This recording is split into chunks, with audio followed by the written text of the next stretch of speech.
I've had quite a lot of hard conversations with potential sellers in the past, or people who have been sold the dream of 6 to 10 multiple, but not actually really understanding how their business sits in the market. And it's really important. Well, I need, I'm going to use the arbitrary number, I need 5 million to retire on. Okay, well, your business might not reach anything near that. So what happens when, if you can only get 800,000 or a million?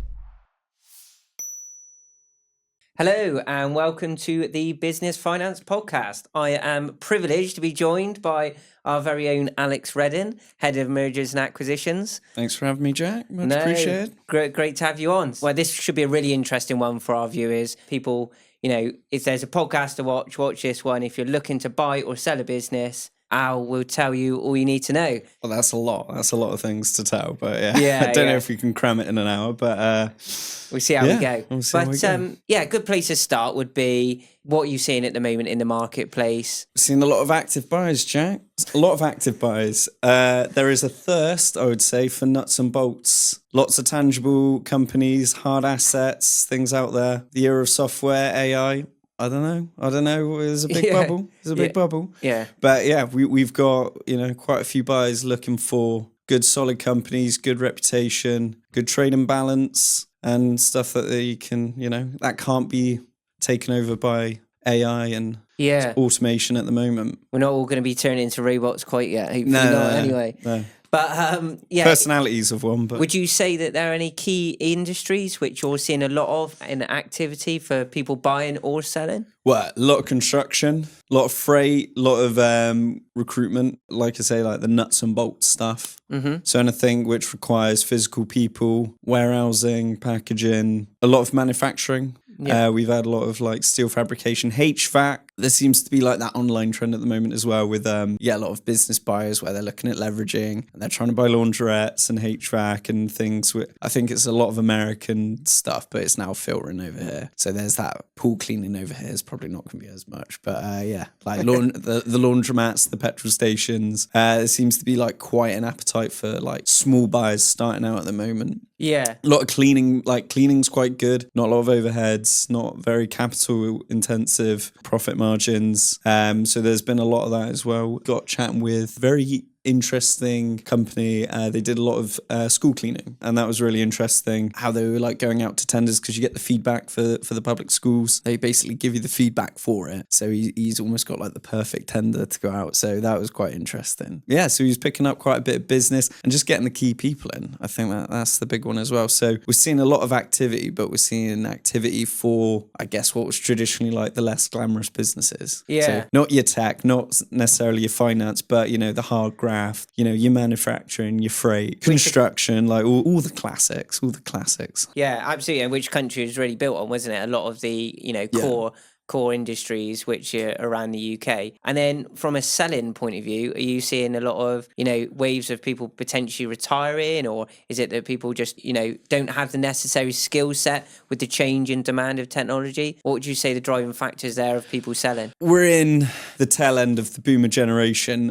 There's a big trend at the moment. You might even see it on social media. A lot of people, we are very kind of top heavy with our population, and a lot of people are going to be retiring. So I think there's a lot of a younger generation looking at taking over those businesses. So we're looking at, the tail end of people in their 60s, 70s, 80s now looking at selling and retiring. Well, I imagine you've retired by your 80s, but you know what I mean? So people in their 50s, 60s, 70s now kind of contemplating, if they've done well for themselves, selling their business. So there's a lot of appetite out there. There's a lot of market. But I think the big one is seller expectations, I think. Not a strong kind of education. I think as a broker, it's really good to manage expectations and educate people when selling their business and what to look for. Yeah, awesome. And can you think of any sort of hot to trot businesses that you've got on the market at the moment being sold that some of the people sat home might be able to benefit from? Yeah, absolutely. We're working with, like I said earlier on, construction's been really hot, really popular. That's been quite big. A lot of recruitment.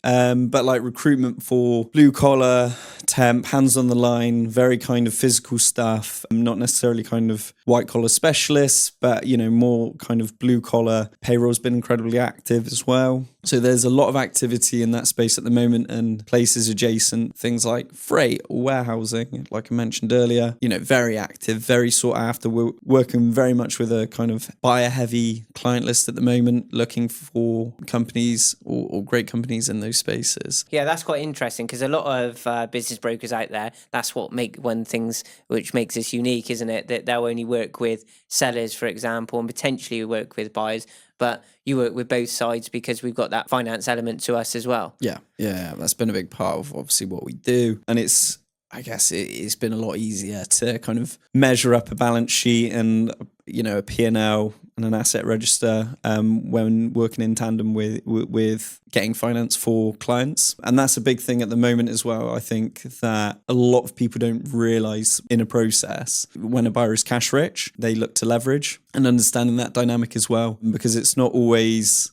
I think, especially when I started out as a broker, my perception was, people just have the cash and they buy it. And as we very much know, that is not the case. Yeah, that's how the rich become rich, isn't it? That they use someone else's money, not their own. So very true, very true. From a business buyer's perspective, what would you say sets a buyer apart from others? What are the key driving factors that make a credible buyer? That's a really good that's a great question, and not necessarily an easy answer. I've worked with and had conversations with many buyers, and I think there's good degree of what value you can add to the business you're buying. Okay. I think if you're buying something that you don't necessarily have experience in, it's a bit of an uphill challenge. Like, you very much, you're interviewing to prove to the seller that you're going to take over this business and acquire it and take it places. Okay, so you got to have an industry knowledge, you've got to have industry awareness. You can't just go in not having that market knowledge. You have to know the business and what value you're going to add, how you're going to scale it. You can't just pick and choose like, well, I'm going to become an engineer today. You need to know the industry. It's really important because you set yourself up for the fall, you set others up for the fall. So it's really important that when you're going in, you have a solid business plan. Yeah, that's what makes a credible buyer, in my opinion. And that is such a valuable point. I'll jump in there, if that's all right. That you hear a lot and you see a lot online, don't you? That you don't need to be an expert or have industry experience in that field to buy that business. But what you do need to do is have the necessary knowledge if you don't have the experience. So let's say you're buying an engineering company, you have to educate yourself and fill yourself with that void of gap. Because even if you put someone in there because you don't want to run the business yourself, we see that a lot, don't we? Yeah. That they'll put a general manager in place to run it for them. They don't want to run the business themselves, but ultimately they are that business owner. So that general manager will have maybe 1 in 10, 1 in 20 questions, but they will have a question for the owner. What do we do in this circumstance? And you need to be competent enough to be able to answer it and deliver it and take the business forward and have that clear vision, that business line, because we see so much, don't we? People get so absorbed into pre-acquisition and they just want to get the deal over the line and they almost forget, well, what are you going to do with it post-acquisition? Yeah, no, it's really important. It's really important. And that's what will, potentially sink or swim a business. Yeah. You don't necessarily have to be the expert or have the understanding, but a good awareness and know what value you're bringing to the company or to the acquisition. So for instance, we've got a client, they're very much in the construction space and they are buying real estate agents because they want to bring it in-house, right? They don't necessarily have to be within the real estate agent space, but what we call like a roll-up, where you buy up the supply chain or you buy further down the line, but you're bringing something, you're adding value where, for instance, I'm buying an estate agents because I have units I've got to sell, whether they be residential, maybe commercial, whatever it might be, but you're bringing value there. So you might not have to be the estate agent, but you have value where you can bring it in-house. Let's take the example for another example. For instance, you might be a coffee roaster. You might want a coffee shop to sell your product. You save on the margin. So again, it's you might not have to run a coffee shop, but you know that you're bringing value. You can employ the correct people and you know the industry. That's a great example, isn't it? Buying that supply chain and having that natural conduit of businesses which fit together as part of the group. And then touching on the sales side then. Yes. I'll ask you a similar question, I suppose. What should a seller, though, be mindful of, or what should they have prepared before they come to the table and approach someone like yourself to say, Al, I want to sell my business. What should they know and where should they be? Know where your business sits in the market and how it sits in the market. I've had quite a lot of hard conversations with potential sellers in the past, or people who have been sold the dream of a 6 to 10 multiple, but not actually really understanding how their business sits in the market. And it's really important, because a lot of the feedback I get is, well, I need, I'm going to use the arbitrary number, I need 5 million to retire on. Okay, well, your business might not reach anything near that. So what happens when, if you can only get 800,000 or a million? Well, what does that 4 million mean? And what I mean by that is, like, we like to use the analogy of the house, right? Yeah. We like to use, it's easy, it's simple, most Buying people and get selling it. a house, yeah. Buying, selling a house. Okay, you live on a street, your house is worth 500,000. All the houses on the street are selling for 500,000, and then someone knocks at your door and say, I can sell you a house for 1.5 million. Yeah, you're going to be popping out champagne. You're going to be loving it. You'd invite them in, and you might have a chat. But why is it they want to sell it for 1.5 million? Suddenly your house isn't selling, and you've paid money up front, right? It's not a great situation. Not a great situation. It's a situation we hear all the time. We do see it in business, don't we? That people say, oh, they've spent 10, 15,000, 20,000. I even had someone spend nearly £50,000, right? 50,000 before they'd even taken it to market, right? Fortunately, we spoke to the accountant and we managed to interject and talk some sense into them. But it is out there. People do. It is out there, unfortunately. It is out there. And there are companies out there where a lot of their revenue is built on a retainer model rather than completion. Yeah. And you've got to be wary of it, because it is out there. And to be transparent, we don't work like that, do we? No, we don't. We like to manage expectations. We turn down more business than we take on because we feel that's right for that person. But the key thing is doing your homework. All right. And there's things that you can do. You might not have ever sold a business, and I would say preparation is really important. So understand how a business is bought. So the majority of businesses at an SME level will probably have a degree of being leveraged, all right? And that will constitute as part of the deal. So understand what value you want to sell at, okay? And that's what I'd say. Let's just say you want to sell your company for 5 million. That's the dream, that's the target. Okay, fine. Well, what are the things that you can do now?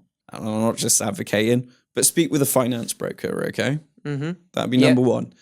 Ask them, how much money could you raise for my company right now? To give yourself a realistic expectation. To give you an understanding of where you are. Looking at. Exactly. Let's say they come back and say it's 800,000. I can only raise 800,000 for you. Okay, well, that's a 4.2 million shortfall. All right, they've got no skin in the game in terms of, just asking for a rough ballpark. And it's not up to them, it's up to a lender. So they're not going to lowball you. They've got no skin in the game to do so. It's understanding where your business at that moment in time sits within the market. You need to then ask yourself, right, I want to retire on 4.2, and I've got a 4.2 million shortfall. Yeah. What does that business then need to do to achieve that? You want to ask the right questions. Do your buyers leverage primarily, or do they put in goodwill? What is it that they look to do?